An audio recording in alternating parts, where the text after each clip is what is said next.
Welcome to episode 19 of Business Nuggets by Martwayne, a series of short tips that will kickstart or grow your business and help you on your entrepreneurship journey. My name is Dr. Williams Adeomi. I'm an entrepreneur, a fashion professional, a trainer, an author, and a business consultant. I run Martwayne, a training and consulting outfit where we help you turn your passion to profit and into a viable business. Today, I'll continue with my story in line with this week's series on the importance of proper education in starting a business.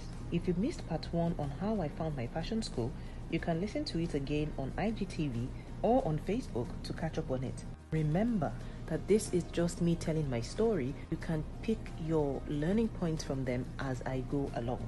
But before I begin, like and comment on this post please so it can reach more people.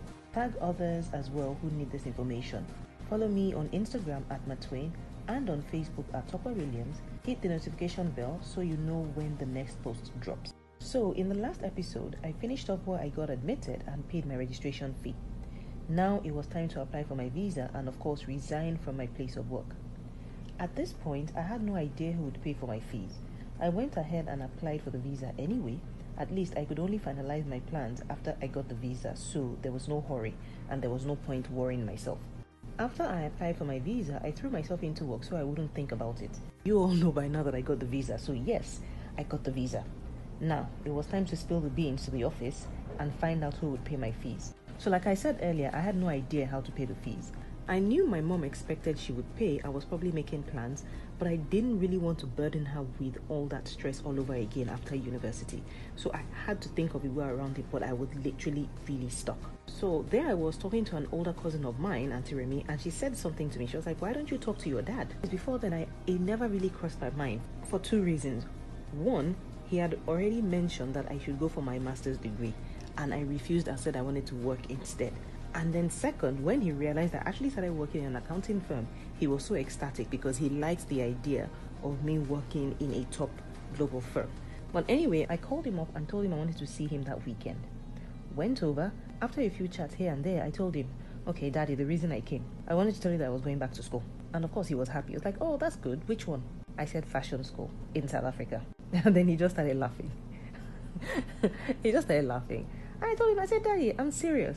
I already have my visa. Then he looked at me and realized I was really serious. And then he stopped laughing and he said, okay.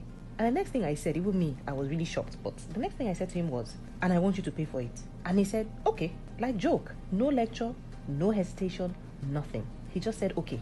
I asked him, are you serious? He said, yes, if that's what you want to do, then no problem, I'll pay. How much is it? Of course, you all know how excited I can get. I just started screaming. So anyways, the fees were done. Now it was time for me to resign. So I was talking to a colleague in the office, Bayo DME, and I was telling him I didn't know how to break the news or who to break the news to. I just didn't know how to go about the whole resignation. So he said, okay, why don't you talk to Wale Ajayi? If there was anyone to really talk to, he was the person to talk to. So I said, okay. I mean, then I didn't really know him per se. We weren't really friends then. It was just the boss. So after the tax retreat we had, which was a lot of fun, I summoned up the courage and I told him that I wanted to talk to him. I broke the news to him and he was actually shocked. First, because it was fashion. Second, because I was on a very good rating, EP3, and everything seemed to be going well. So I guess he didn't really understand why I was going into fashion, but he was happy for me anyway, and he wished me well. Asked me when I planned to leave. I promised him I would stay to complete a major project we had for a big client whose financial year end was always December of every year, and he was the partner on the job. So I told him I would finish that before I left. I knew that job would take me to, say, end of January. So I was thinking maybe February I would leave. I told my manager then, Fatai Falaring, I was leaving, and the senior on the job, Chijuki Ogoji. Then I dropped my letter. My plan was to leave around the middle of February because I needed to complete my Valentine's Day orders first before wrapping up. I'm not sure if I had mentioned it in previous podcasts, but there was a side gig I had, which was gift consulting for people who needed to get gifts to their loved ones and didn't have the time. So I did that. Who knows, maybe in some other podcast I'll tell you how I ran that business. So anyway, I gave the required 3-month notice, then had to tell each partner one by one that I was leaving. The good thing was not one person discouraged me, and I found that so incredible. Only one person, I believe, asked me about ICANN and about marriage, but I said it would sort itself out, that I wasn't going to bother about it. Then I told another partner, Victor Yupa, in the office. He, I think, was in charge of HR then, and he was just amazing. He told me I would miss the end of year bonus if I resigned before the end of February. So he called HR on my behalf and told them I was withdrawing my resignation and told me to request for an exit leave and formally resign at the end of February. And I was thinking, I was so ecstatic. This was more money. And that's the thing. When you tell people your plans, I don't know, one way or the other, things just happen to fall into shape when they begin to give you a lot of advice that you may never even have thought of. So anyway, the clock started ticking. And then one day, Wale called me to his office and showed me an article in the paper. It was an advert for a course at the Lagos Business School called Managing a Fashion Business. I think it was 50k then or so. And he asked me to attend and gave me some days off. I couldn't afford it, but I didn't tell him. I appreciated the gesture and hustled one way or the other to get some money to pay for it. And I went for the training. The class was full and there were some big names there. I remember very well that Tiffany Amber was there because she sat next to me. Then Remy Lagos, God rest her soul, she also sat next to me. Then there was a Buki Azaria, I think her name was. I think she was into jewelry then. Those were the people I really remembered because they sat next to me. Anyway, the class began and I found the class really amusing as well as interesting because all I heard were complaints from players in the industry on how the fashion industry was. And for every complaint they had, I had a solution for it. I'm guessing this came from my KPMG background, which is probably why I find my one-on-one consulting sessions so easy to do and why I have had a lot of success with the designers I have consulted for. I have always seen myself as a problem solver, and as an Enneagram number 5, which is a quiet specialist, that's just who I am. The more I heard these complaints, the more I was determined to learn as much about the fashion industry as I could so I could provide solutions to these horror stories. The class ended and it gave me a whole lot of insights into how the fashion industry currently was. And I remember that the case study was rough and tumble, and to be honest, I still have that folder. Anyway, after the training, I returned to the office and Wale asked me how it went. I told him excitedly all I had learned, and then he just asked me just out of the blue, how much was it anyway? I told him it was 50k. And then he handed me a bundle of notes, exactly 50,000, which was a refund for the class fees I had paid. I was in shock. I looked at him and I asked him, why? He looked at me and he just laughed and asked if I didn't want it. I mean, of course I did, but I didn't expect him to pay for it. I guess maybe when he was asking me, he really wanted to see how determined I was to attend. And that's another thing to anyone listening to this. There are some people that may be looking at you from afar and wondering if you are really as determined as you say they are.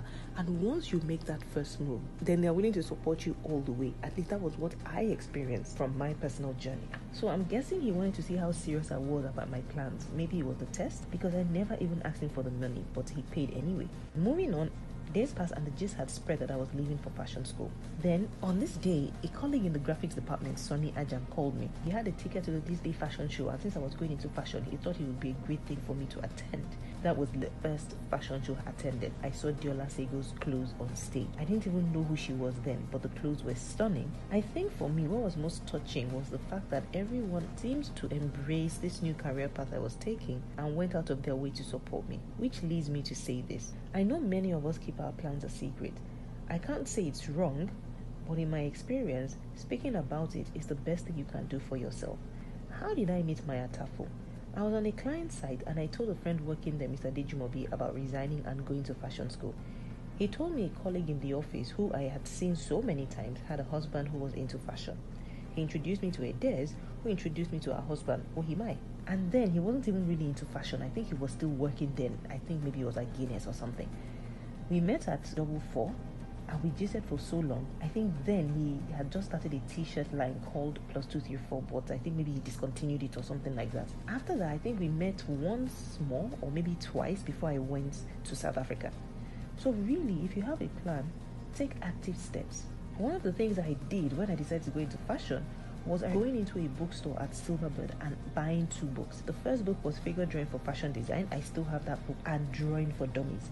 And I also bought a Christian book on starting a business. I knew that with this new career path I was going into, I needed all the help I could get. And of course, I started doing research on what to do as a fashion designer, and drawing was one of them.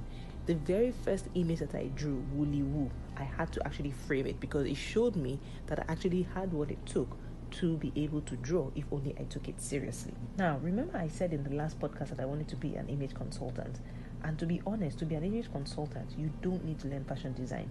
But I chose to learn fashion design because I wanted to understand how fabrics drape on a human figure, what I could do to make clothes that would enhance the image of a woman who wanted to get ahead in her career. Yes, the original plan was to learn how to sew to teach my tailor, but the idea evolved just by talking to people. I cannot count the number of people who helped me on this journey, but I say a huge thank you to every one of them, and the story is still so fresh in my memory. I finally left for fashion school on the 16th of February 2007, 2 days after I completed Valentine's Day orders and fully wrapped up in the office. I could not let people down, so I ensured that I did those two things before I left. With my mother by my side, I left on a new adventure which lasted 3 long and hard years with a lot of highs and lows. I will tell you all about it in my next podcast.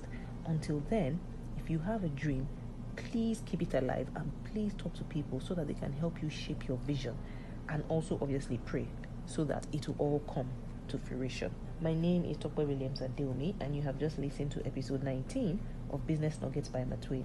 Have an awesome day. Cheers.